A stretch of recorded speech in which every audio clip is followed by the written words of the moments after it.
Welcome, everyone. This is the 2021 Connecticut Information Literacy Conference.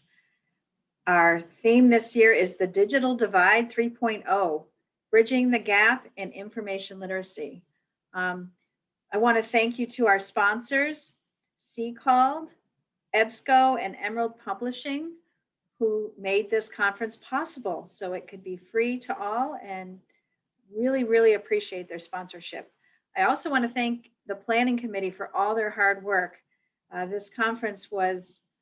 We started planning this conference before COVID, then we canceled it last year, and now we're finally able to have this conference, and I'm really happy. It seems like it's been 2 years in the making. Going over the plan for the day. First of all, I've realized I didn't introduce myself. My name is Pamela Dolan. I'm the head of reference and instruction at the U.S. Coast Guard Academy. The plan for the day, we're going to have our keynote. Then we're going to have two sets of breakout sessions, and you're going to self-select those sessions, and you'll get more information about how to self-select after the keynote. Then we're going to come back in this main space for a presentation from EBSCO. And we should be done around 1:15 Eastern time. You will be emailed an assessment after the conference. Please fill that out. It's really useful for us when we're planning future conferences. And then once the conference is over, we are going to do a drawing for 3 Barnes & Noble gift cards and a free conference registration for next year. But that'll be done after the conference is over. So without further ado, I'm going to introduce our keynotes. So Maura Smale is a professor and chief librarian at New York City College of Technology and faculty in interactive technology and pedagogy and digital humanities at the CUNY Graduate Center. And Mariana Regalad is professor and head of reference at Brooklyn College. For more than a decade, Maura and Mariana have been engaged in ongoing multi-campus research into the daily experience of undergraduates at the City University of New York. In 2017, they published Digital Technology as Affordance and Barrier in Higher Education, exploring the ways CUNY students use technology in their academic work. Their 2018 book, Academic Libraries for Commuter Students, Research-Based Strategies, brings together librarians and researchers' studies into the experiences of commuter students in libraries at public colleges and universities around the US. Maura and Mariana's ongoing research continues to inform their library work, impacting decisions about space, technology, research instruction, and more, and offers valuable insights on the student's experience for college and university librarians, administrators, faculty, and staff.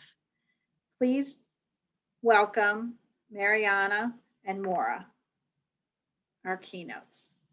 I'm going to stop sharing my screen. Thanks so much, Pam. We are really glad to be here, and I'm going to start sharing my screen. Good morning, everybody.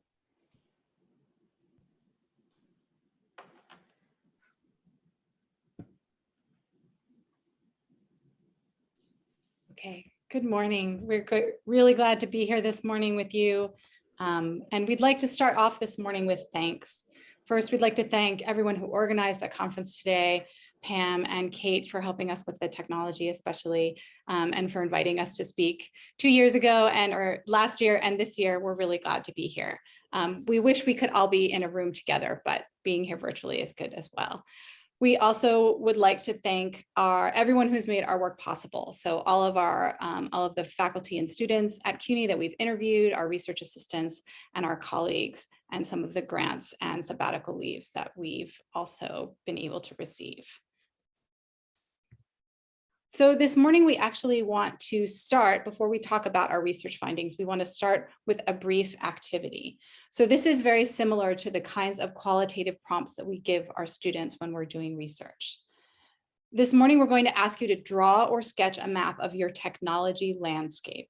So sketch maps reflect a cognitive understanding of places and spaces, a spatial representation of locations, objects, and activities. They are relatively fast and easy to implement, as you'll see, as a method to investigate spaces and processes. And what happens typically in a map is that the most important elements are more likely to appear. So what we're going to do is ask you to grab a piece of paper and a pen or pencil and draw a map. We'll give you a couple of minutes to do this. And we'd like to ask you to think about how, where, and when you use technology. So you can think about using technology in your work in the library. Maybe it's in doing your own research or other work, and maybe it's outside of work. It might also be much different now than it was before the pandemic, and that's also okay. So what we're going to do is we're going to take a few minutes. We'll pause to ask everyone to draw your maps.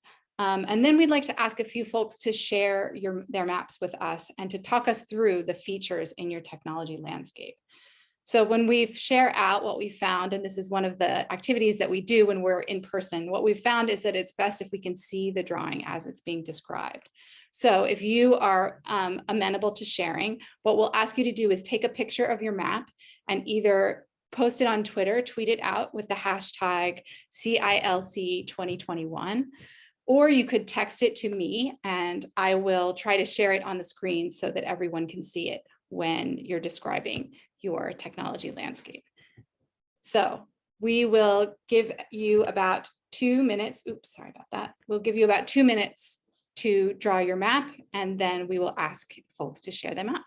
What we see here is with both Cecilia and Pete, we see, some themes that are going to come up in the research that we do as well. So thanks for bearing with us with this sort of strange technology to do this morning. We're really glad that we were able to do this. And again, these are kinds of maps that can help guide us in our thinking about how we can support students using technology in our libraries and on and off our campuses. So these are things that you can think about using as well. So we'll talk a little bit about our research now. And like you, we're interested in how we can help our students be successful in college and after they graduate. We are both library faculty at the City University of New York. We've been researching the student experience at CUNY for over 12 years. And our interest has been in where, when, and how CUNY undergraduates do their academic work. Like you, as librarians, we can observe students working in our libraries, right? But we've been especially interested in where they are and how they're doing their work when they're not in the library. So just a little bit of context for us, CUNY is the largest urban public university system in the United States. And with the exception of the all remote experience that we had this past year, commuting is really a defining characteristic of much of the CUNY community.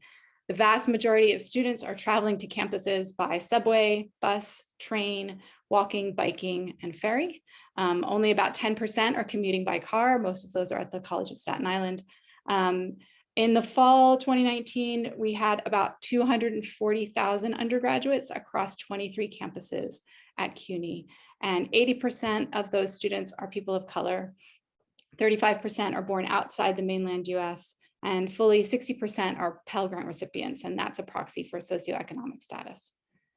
So this is just a brief outline of the research that we've done. We've interviewed and surveyed over 1,000 students and over 130 faculty at 6 different CUNY colleges. And what we'll share at the end with you, the link to our research website. You can find the full protocols and the results of our research on that project website, as well as an open access copy of our edited volume on commuter students. We can share that at the end as well. So in our research, using qualitative interview prompts, we've heard directly from students about their experiences using a wide range of digital technology in support of their coursework. We've also heard from students about how technology could sometimes prevent them from doing their work. And these barriers take many forms. And again, we saw a couple of those perhaps in some of the drawings. These barriers may be even more troubling since the expansion of instructional technologies and the massive shift to remote coursework necessitated by the COVID-19 pandemic. So for a little bit of context on our institution, before last year, most CUNY undergraduates taking online courses were not distance learning students. So we don't have an enormous number of fully online degree programs. Most of our students who were taking online or hybrid courses were taking them in conjunction with their in-person classes. And you may have found this to be true at your college and university as well. So as we've observed in our libraries and as our research confirms, CUNY students in the hybrid and online courses were consistently using the computers on campus, in the libraries, and in the computer labs. to complete their homework, to do their assignments, and even to take their exams for those classes. So we like to think of this as online learning with in-person technology. And these two quotes are representative of what we heard from students during our research. And just to highlight the second quote here, we can see that even students who had their own device, who may have brought a laptop or tablet to campus, didn't always feel comfortable using that because of other constraints in campus. So they would sometimes have to use campus computers anyway, even if they had their own technology. So it's not a surprise that at CUNY we found that the campus computer labs featured very large and student technology landscapes. Students use the computer labs for lots of reasons, and this is data from the most recent Students Experience Survey that broke data out in this way, which was in 2016. They use them because of convenience, because they didn't have technology at home like printers, because they didn't have quiet space at home, and sometimes because they didn't have the correct programs that they needed or even internet service at home. So this was from 2016, and 2 years later, in the 2018 survey, it was 76% of students who reported that they used a computer lab on campus that semester. So this number continues to be very, very high pre-pandemic. So, however, we learned from talking to students during our research that their experiences were much more nuanced than reported in the survey results. Frustrations included long waits for computers in crowded and noisy labs. And this photo on the right was taken by a student at one of the CUNY colleges. And again, this is sort of a common during the busy times that students would have to wait in the line for computers. They also were frustrated about the lack of mobility that laptops and smartphones can provide. So if they had to use, again, sometimes they couldn't use their own technology and they were forced to use the campus labs. Because the poor Wi-Fi or saturated Wi-Fi could really affect the ability of students to do their work on campus, even with the mobile technology they did have. Many of our students noted that without Wi-Fi or data access, there were limits to the academic work they could accomplish on their phones, even what they could do on their iPads. And again, especially we heard a lot about video, so especially if they had to watch a video, which is often really a key feature of online and hybrid courses. So we'll pause here to just give you a second to read this student quote. This is one of our favorite quotes from the students that we've interviewed.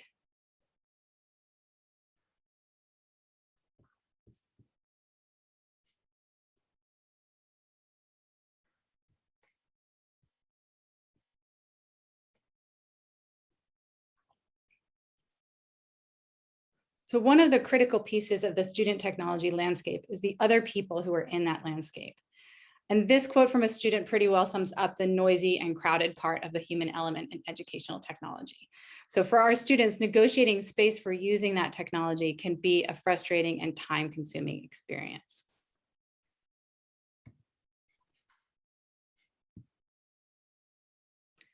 So having come off, a full year of almost fully online, it's a little bit of it's interesting to talk about printing, but we do want to talk about printing because over the decade of our research, we consistently heard about printing, and it's really difficult to overestimate the critical place that printing had for our students. We want to point out, and we have some references to share at the end, that many studies, including a global analysis by Diane Mizrachi and others, which is really fantastic, show that students strongly prefer to read their academic texts on paper. And of course, also, many faculty require printed copies of assignments, or at least they did before the pandemic. And for us at CUNY, many of our computer labs had some free printing allocation for students. So often students, even if they did have a printer at home, which was not really common, but even the students who did have a printer at home would often choose to print on campus because it was free. They didn't have to pay for printing supplies. We've often heard from students that printing assignments before class was a persistent pain point. They had to anticipate the long lines, which were very frustrating. And we've heard students describe organizing their entire day around figuring out when they could get that assignment or paper printed. Maybe they had to leave home early, maybe they had to skip study time or social time. And we typically had a crush of students at computers in our libraries and labs just before classes. And many of you probably did on your campuses as well.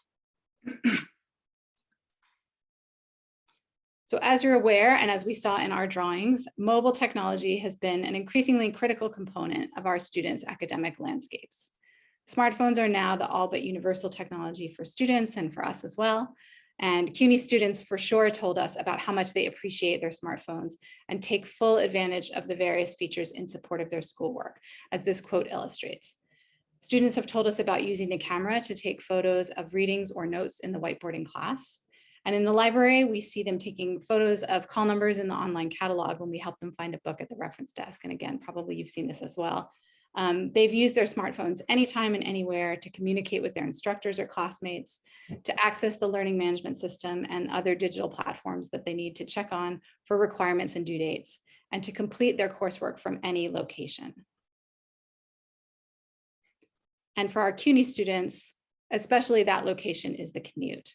So as we mentioned, our CUNY students commute. Just to describe these images, on the left, you see this is a map of, we did a study called Day in the Life, where we asked students at 3 of the CUNY colleges to check in periodically over the day. So this is the movement of CUNY students over the course of one day.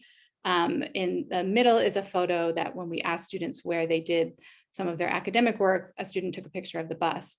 And on the right is a student drawing, and this is one of our favorite drawings. This is a student who's showing themselves working on the bus. You will notice that they drew themselves with 3 arms, one to hold the pole and the other 2 to do their work. I think any of us who have ever tried to do work on a moving bus would appreciate having 3 arms, as this student did. So again, given our CUNY students' long commutes on subways and buses, the commute for students is an average of 45 to 60 minutes each way. Students also use their smartphones extensively to do readings and even writing on the commute. Barriers such as intermittent access to the internet on most subways have led students to engage in sometimes elaborate preparations involving taking pictures or scanning or downloading readings to their smartphones so they could do those readings uninterrupted on the commute at the times that they lost access to the internet. So again, in the subway system, there's internet access in the stations, but there are often periods in between where the internet will drop out. However, despite the benefits of smartphones, we've also seen that expectations are rising among students to be able to use their smartphones for any academic task, including interacting with the learning management system. At CUNY, we use Blackboard, as well as other applications their instructors and the university use. However, we're seeing that these technologies are not meeting expectations from students. So we heard from many students that it's not possible for them to rely on a smartphone for all of their coursework. They were frustrated when they encountered barriers. Sometimes they struggled to read materials or interact with the platforms on a very small screen if they had a smartphone. And in part, this is what sent them to the computer labs, even though those spaces were not always the ideal space for them to do their academic work. While we don't have exact numbers, we do know that hundreds of devices, including laptops and iPads, as well as a smaller number of Wi-Fi hotspots, were loaned at each CUNY campus since the university moved to remote learning in March of last year. Our CUNY students simply didn't have the computing power at home that they needed to work remotely once the pandemic forced all of the work of the university to move online.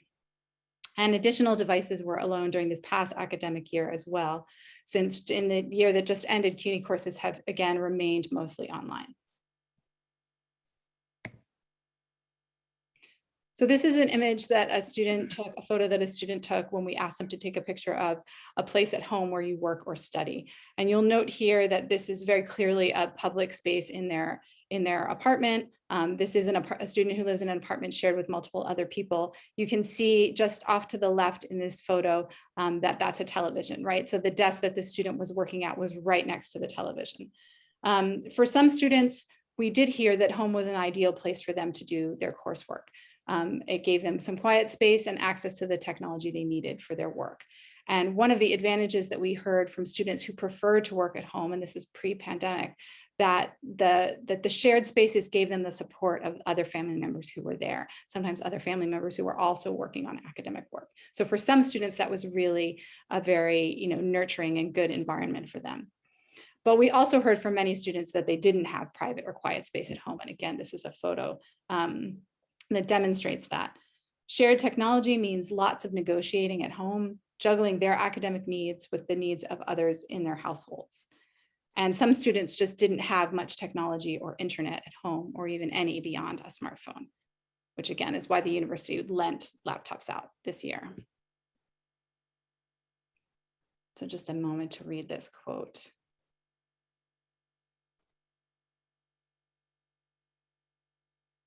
So clearly student spaces became noisier and more crowded as so many people have been home with the pandemic.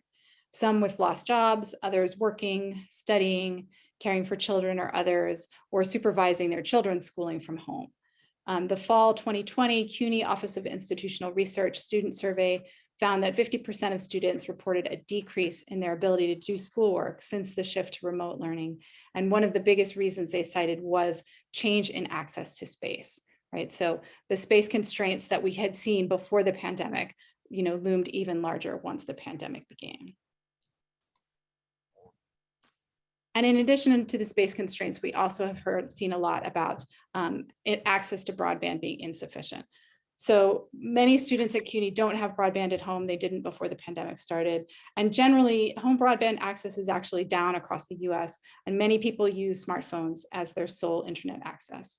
So this is also, access to broadband is also tracks with household income. So as you can see, this data from the Pew Research Center, and that this is from this year, only 57% of people with income of less than $30,000 a year have home broadband. And when you look at folks who have an income of over $75,000, that jumps to 92%. So increasingly, exclusive use of smartphones for accessing the internet occurs at a higher rate for folks of color and for people in lower income brackets. And these are demographics that really align to our CUNY students and maybe to some of the students at your university as well. Okay, so students also articulated frustration with a perceived lack of technical and academic support. In particular, they noted a lack of technical support for online learning outside of business hours or the regular academic calendar. And there's a quote here from a student who's talking about the need for support for writing, but it's really the same thing, right? And it's the kind of support that we may not be anticipating that they need or when they need it. A commonly reported student frustration that we heard was the inflexibility of deadlines in Blackboard, which might not allow for late submissions, and then their inability to get help with Blackboard issues later in the evenings. Students have also told us that the latency that's inherent in email is very frustrating to them when they have a question or are struggling with technology. An email to the help desk may not get an answer for hours or perhaps days in previous times. Since the pandemic, student need for both technical support and academic support likely remains high. How have they managed with the limited hours of support availability compared to the anytime online access that we all now live with? How has online teaching changed or improved over the last year? What are we doing in the libraries? How have students and faculty and librarians found ways to connect and engage online? Those are really pressing questions that I think we're all looking for the answers to. Unfortunately, at CUNY, the fall 2020 student survey showed low use of support services by CUNY students. And that's a continuation of what we've heard from students before the pandemic, partly that they just don't know what kinds of services or support services are available to them, despite all the promotion and outreach efforts that we all make. So students most often mention the challenges they encountered when using Blackboard, which is the LMS we have, and occasionally when using other systems. Their perception of Blackboard's poor usability is a primary concern. Students mention the cluttered design, the clunky interface, especially from a smartphone. We've also heard expectations from both students and faculty for educational technology to perform as well as, and in similar ways to the technology they use in other settings. For example, commonly available commercial internet applications that they and we all use for banking, as in this student quote, shopping and social media. And this is something we can probably all agree with, that the digital platforms we must use in our work are often harder to use than the commercial products that we use outside of work. So I'll give you a moment to read this long quote from a student.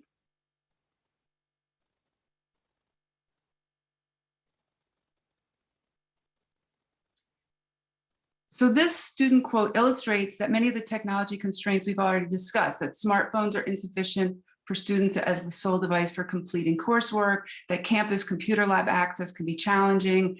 And this year, of course, it's been virtually non-existent, at least in part. That inconsistent campus Wi-Fi is a barrier to high bandwidth academic work, especially problematic for faculty teaching and students taking online and hybrid courses. And one of the frustrations we hear is students say, that student over there is, watching a soccer game. I can't watch my video for class. And the impact that these barriers on online and hybrid students using campus-based computing for coursework is really important to keep in mind as our universities commit more heavily to online learning, which seems to be all but inevitable as we come out of the pandemic.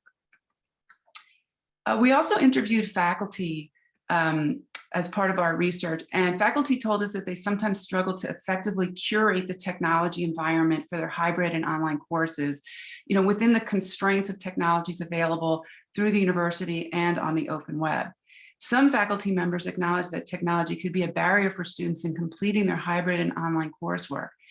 And as these quotes suggest, faculty were aware that our CUNY students may have inconsistent access to technology or internet off campus that is required for their academic work.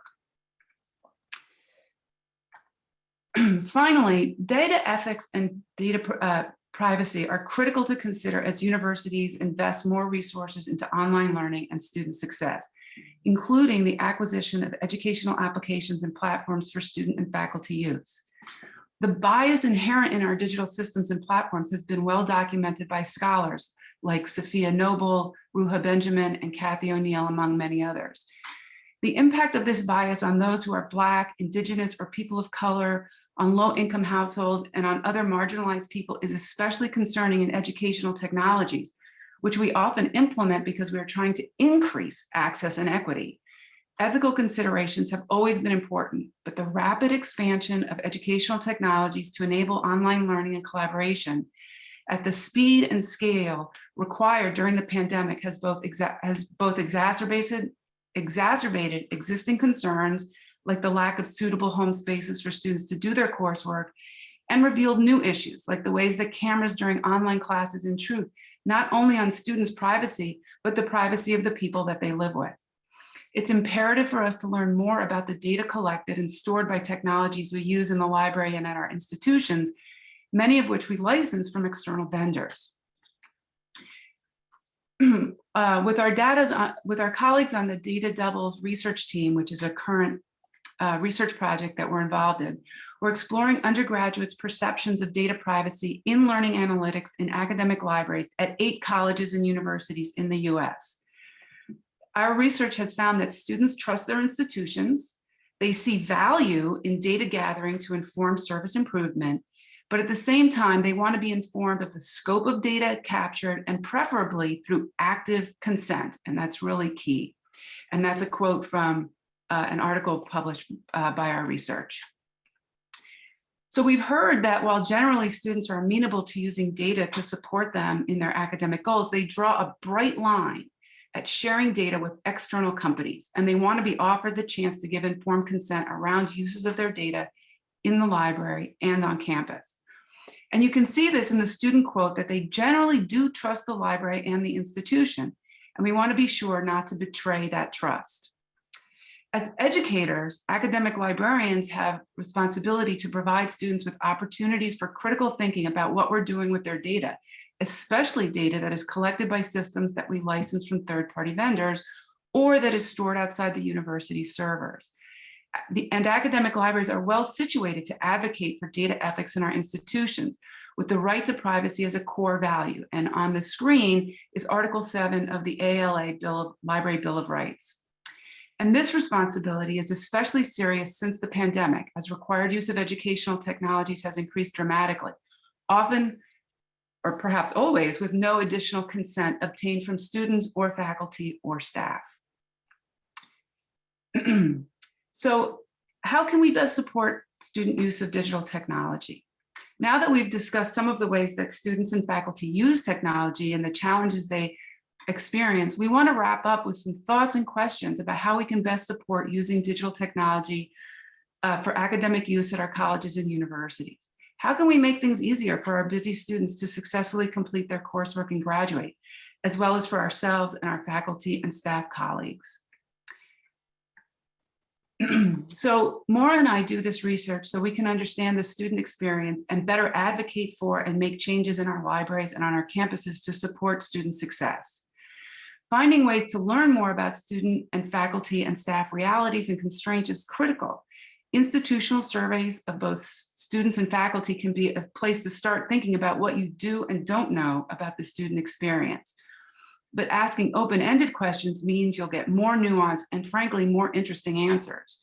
Asking students about their experience can be straightforward and it can really be fun.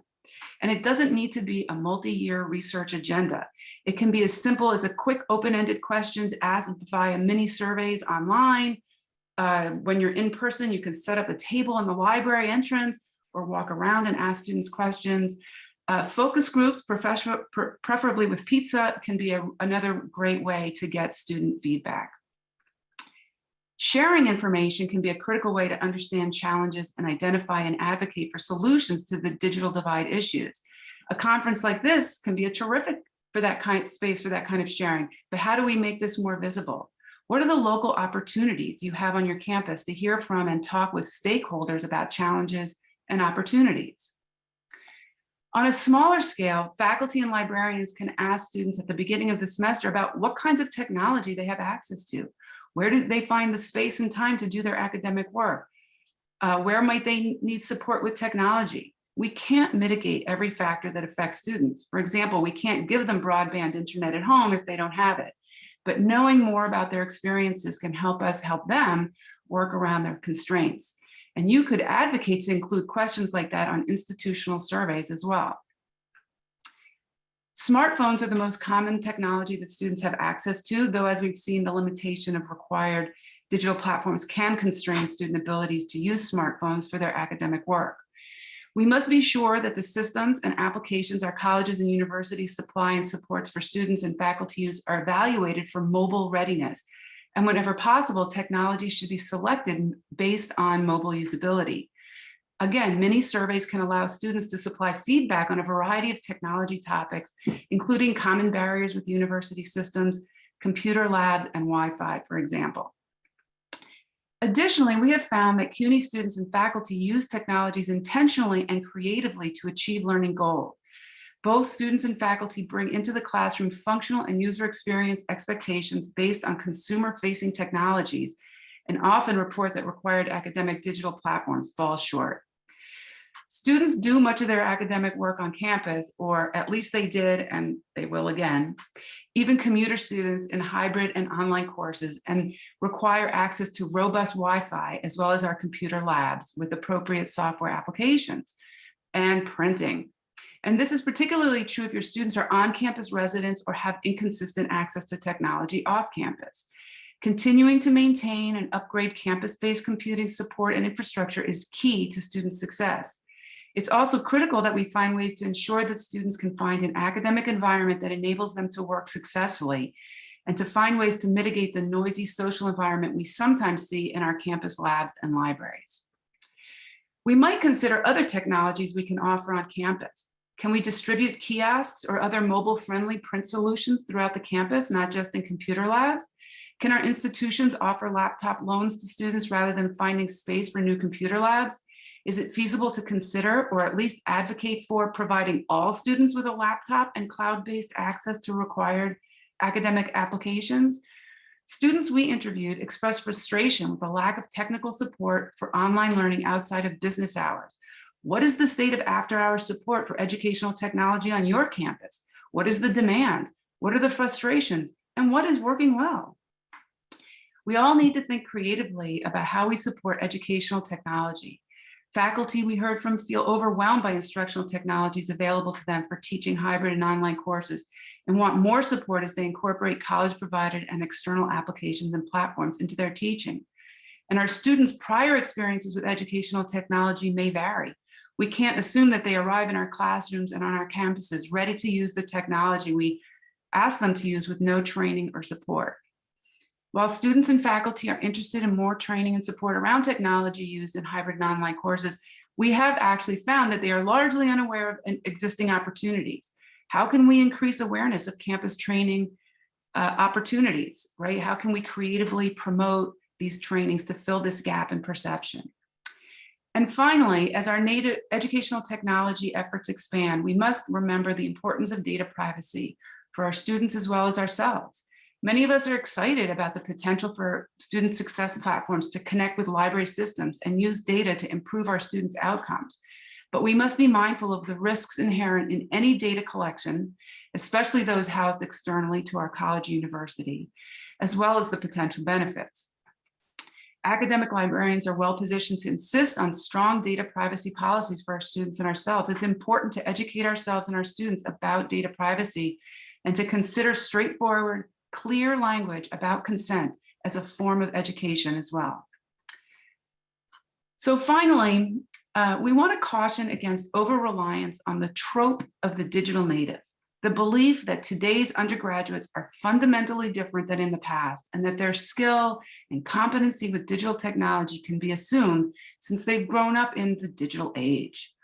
In fact, research has shown, and probably your own experiences too, that students' experience of and preparation for using technology in their academic work is uneven.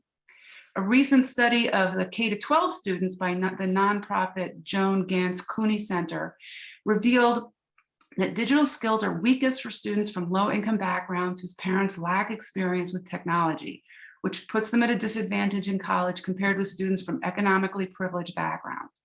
But even the most privileged students will face challenges and frustrations with educational technology. And as librarians, we are in a unique position to understand those issues and advocate for our students. And now for something completely different. So we hope that hearing students' voices from our research inspires you to ask your own questions at your own college and university and encourages us all as we work to best support students using technology in their academic work, especially across multiple digital divides as we're talking about today in the conference. So we'd like to spend a little bit of time on a brainstorming activity to help us start thinking about doing this. So what we're going to do now is we're going to move you into breakout rooms in small groups and ask you in those breakout rooms to discuss these 3 questions. What are some digital divide issues you've encountered with the students you work with, either before or during the pandemic? What are some questions you could ask students to help you understand their experiences? And then how might you develop some practices that help mitigate some of these issues? So we're going to ask you to spend about 8 minutes together. I think we're running a little bit ahead of time, so maybe we'll go as long as 10 minutes together to have some conversation in your small group, identifying a digital divide issue and brainstorming together ways to mitigate that issue. And then we're going to bring us all back together, and we'll ask volunteers from a few groups, maybe 2 or 3 groups, to share out with all of us. We'll send you to the breakout rooms now, and I believe we should still be able to see the chat. So if you have any questions, you can you can either type them in the chat. We'll also paste these questions in the chat so that you can see them when you're in your breakout rooms as well. So welcome back, everyone. I see that participant numbers coming back up here. Let's just wait just a couple of moments to make sure that everyone comes back who's coming back.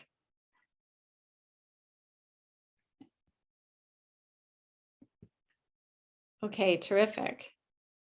So we hope you had some generative discussions in the breakout rooms, and we'd like to ask for volunteers for a few groups to share out what you discussed in your breakout room. So some of the digital divide issues that you've encountered, the questions that you might ask students, and the practices that you identified that might help to mitigate this. So we have made it so that you can unmute yourselves, perhaps best for folks to raise hands. Maybe, and we are running a little ahead of schedule, so definitely we have time for 2, 3, perhaps even more folks to share out.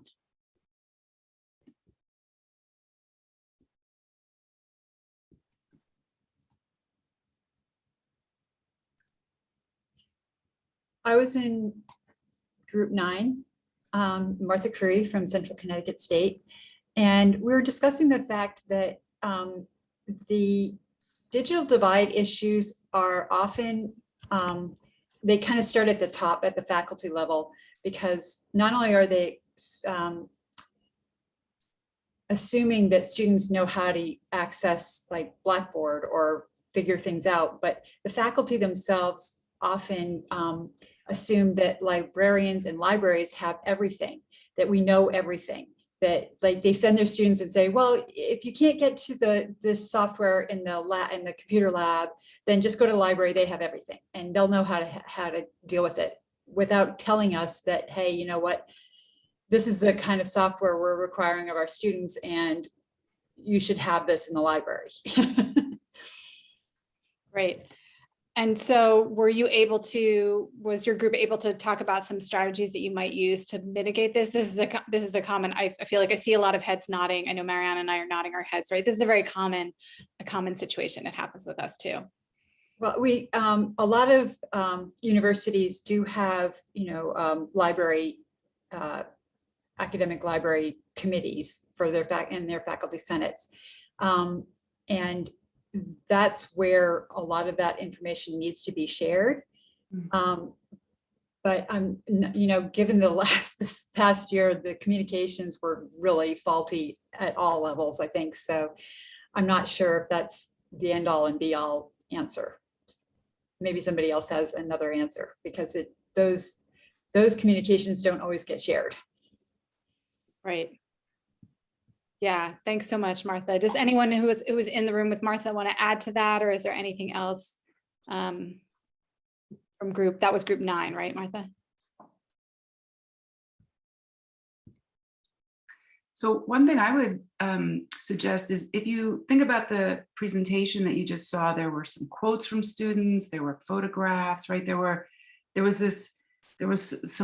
artifacts, right, that we had gathered, and that becomes really compelling evidence, right? So when a librarian goes to the committee and says, gee, this isn't really working for us because we're getting these requests for things that we can't support, what can we do? As you say, it sometimes doesn't really go anywhere from there. But if you can put together something that has those kind of compelling quotes from students, right? Or even statistics. I mean, Maura and I aren't really statistics collectors, but even if you can say like this, this has happened this many times, right? That kind of data can help make your case. And that's something, because it's an artifact that can be passed on in a way that just a conversation isn't always passed on. Yeah, absolutely. And I would say that, we have really gotten a lot of benefit out of asking students to take photos and to draw their technology and their other landscapes, right? Because again, that gives us a window into what students are working with. And again, that we can then share with administrators when we're trying to make the case for increased funding or for different kinds of services that we have in the library. I think it's really powerful to see the conditions that students are working under. That can really be persuasive. Great. Thanks, Martha, and thanks, group 9. So other groups who'd like to share out, you can just go ahead and start talking or raise your hand, whatever works best for you.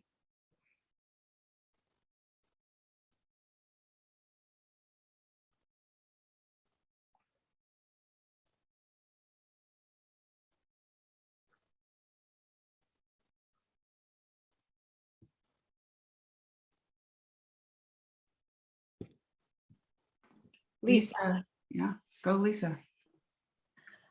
Hi, I was in group 4, and we basically discussed students now having to share if they have equipment at home, sharing equipment with other household members, and now they're sharing the equipment and the space. So they have to fight over the one maybe PC in the house that they have access to. Also, how to connect with the students during the pandemic. So a lot of our group used chat services. They used appointment software to be accessible. They expanded their accessibility hours virtually, so the librarians would be able to answer questions virtually, but again, not every student has the equipment they need. And, you know, if you're in a Zoom session and children in the background are running around and they want their parent, I mean, there's issues that you wouldn't normally have when you're face to face. So those are some of the issues we talked about. And also we had one member who, you know, works at a college with dorms, and then, you know, the students were sent home, and again, they didn't have the study space that they needed. So I think accessibility to the technology and the room with which to do your work were the biggest challenges, as you had mentioned. Yeah. Go ahead. Were there others who in that group, or were there practices to mitigate that you thought of? I think you talked a little bit about different ways of communicating, just experimenting with different platforms. Yes, well, the community colleges in Connecticut were able to acquire some hotspots and check those out to some students. And also we expanded our laptop checkouts from 2 weeks to, you know, the entire semester to hopefully help some students with accessibility issues. So those were some of the things. I don't know if anybody else in my group wants to add to that. Yeah, so this is Jeff from the group as well. We also were able to open up some temporary expanded licensing for some of our software that we normally just have on campus on, you know, and so we were able to open that up to remote use, because we had users, you know, who were at home and they would normally just use something on one of our computers at school. And so we had to sort of adjust some of the licensing on some of the access to the programs to allow them to have remote access to that. So that was another consideration that we had to adjust to.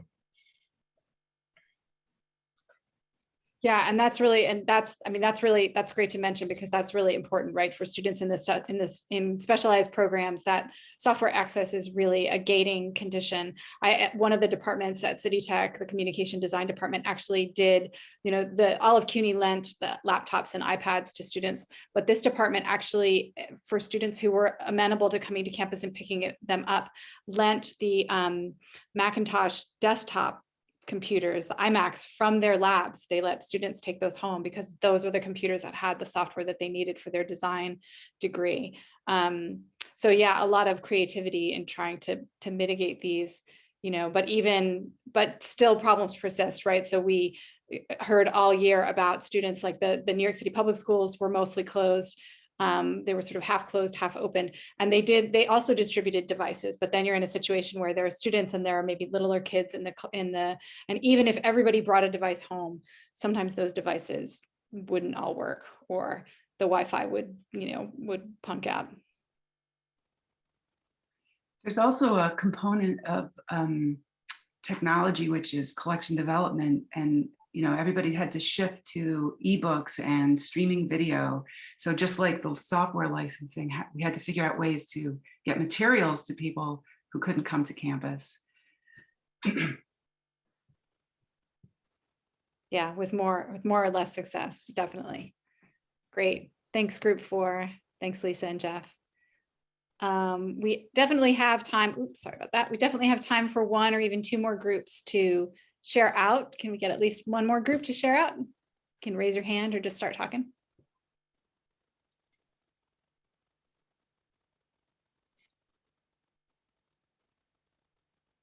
I don't remember what group number we were, because I thought we were 4, but the last people said they were 4, so I'm not sure. Maybe somebody else in the group can correct me.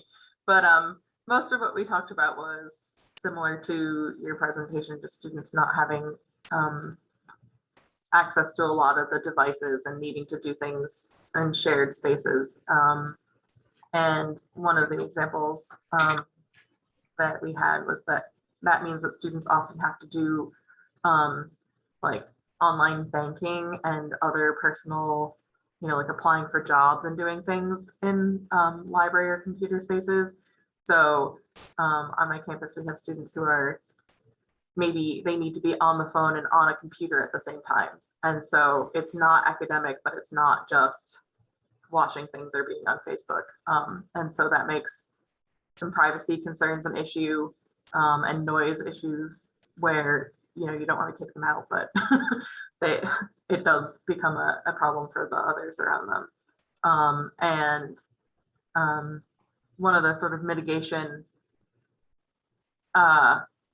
ideas that came up was shared in chat as well, but just not having speakers on the computers, sort of designing it so that students have to have headphones and they can borrow them from the library or use their own, but just sort of keeping the sort of non-academic noise down a bit could help make the space a bit better. That's a good solution. Yeah, definitely. Do other folks from that group want to, is there anything to add? Jamie's noting in the chat, free earbuds for students to use. That's really great. Yeah, and this is very similar to, there was discussion in the chat about, whether or not to try more actively to limit the kinds of work that students can do on the computers in the library. And that's really tricky. We go back and forth with that because I have a very small library for the 17,000 students that attend City Tech. And, some of it is a staffing issue and some of it is legitimately, again, as someone pointed out in the chat, someone who is a PE major is legitimately watching soccer for a class, right? So it can even movies, even gaming, right? I mean, we have departments that do game development degrees. So it can be really hard to kind of differentiate between what is truly academic and what isn't. Yeah, I think one solution could be if your library is large enough to have sort of a silent computing zone versus a quiet talking. I mean, you always have to use the word quiet, otherwise it'll go crazy. But that requires a lot of monitoring by staff.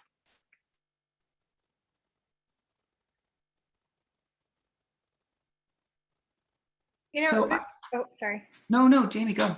I was just thinking about this and what will happen sort of once we return to whatever normal life will be like. And I really hope that we continue to offer the laptops and hotspots and we allow students to take them home for the entire semester, because the one thing that kept standing out to me this past year, because we kept our library open, we did allow students to come in and use the library for the computer lab throughout the academic year. But, so many of our students take public transportation to the college, and that is so time consuming.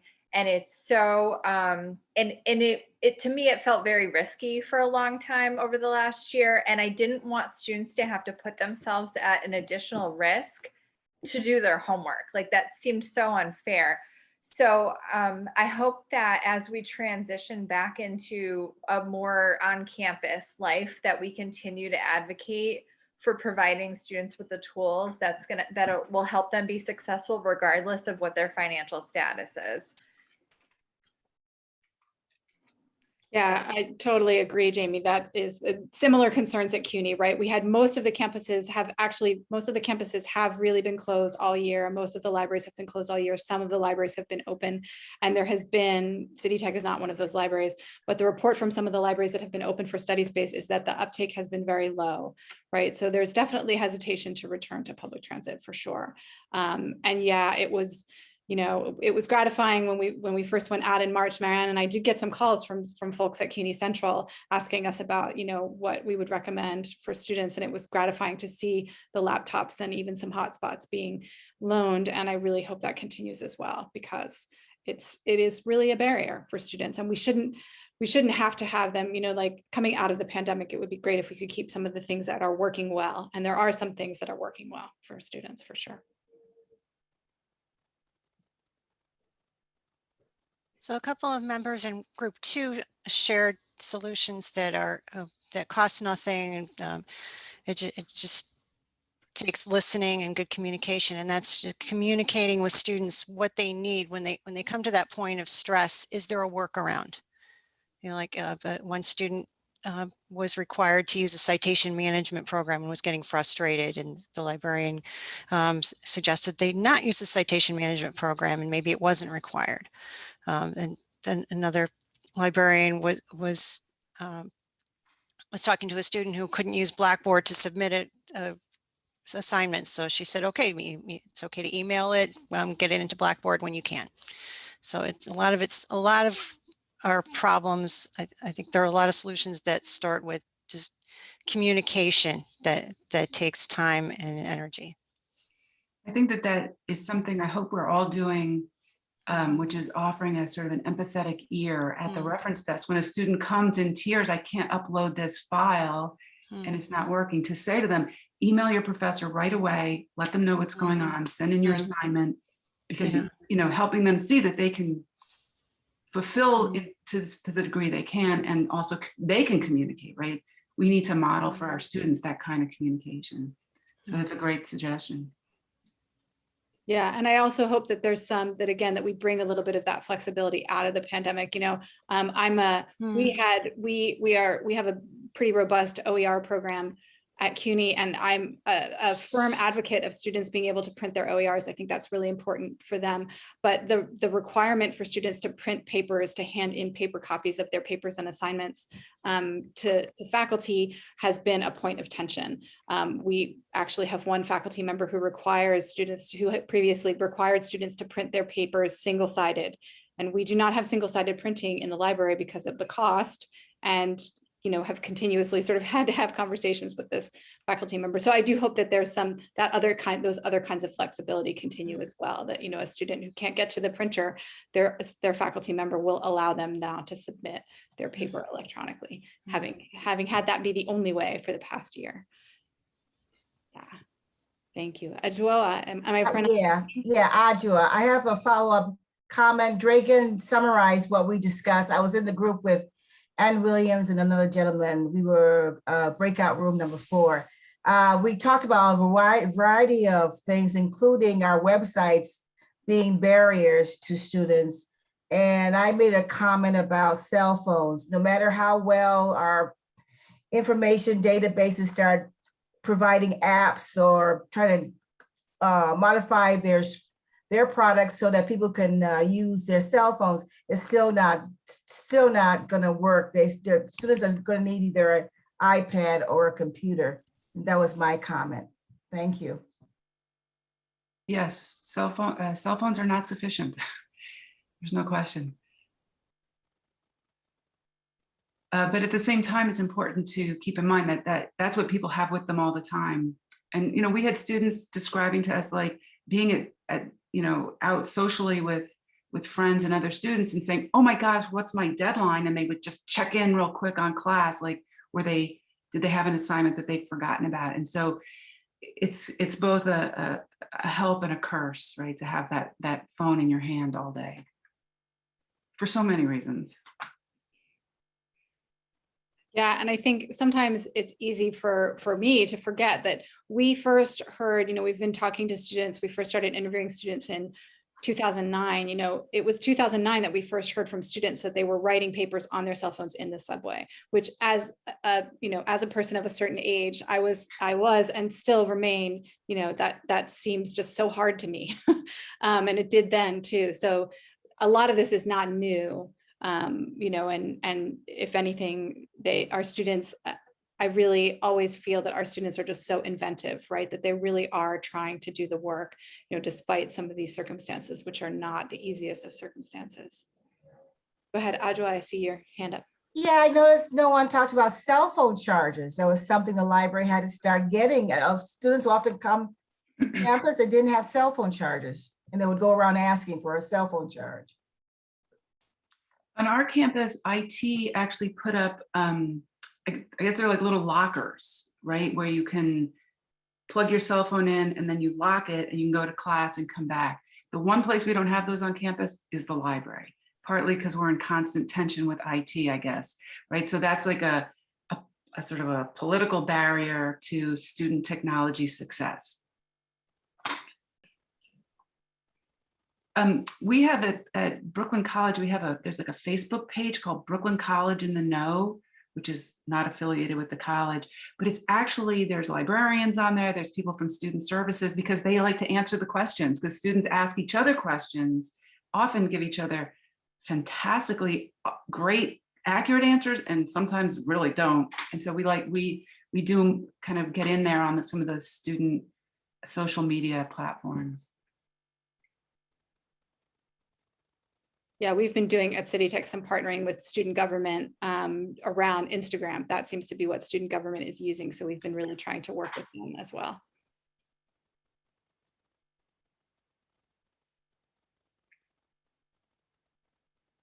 So we have like 3 minutes for more questions, or we're happy to wrap up. We did want to share with you our project website. So we have our website that has all of our research protocols. Everything is Creative Commons licensed. You are welcome to use and adapt whatever you see fit. And also our publications are there as well. And we're happy to take other questions from you even after today. So please reach out if you would like to.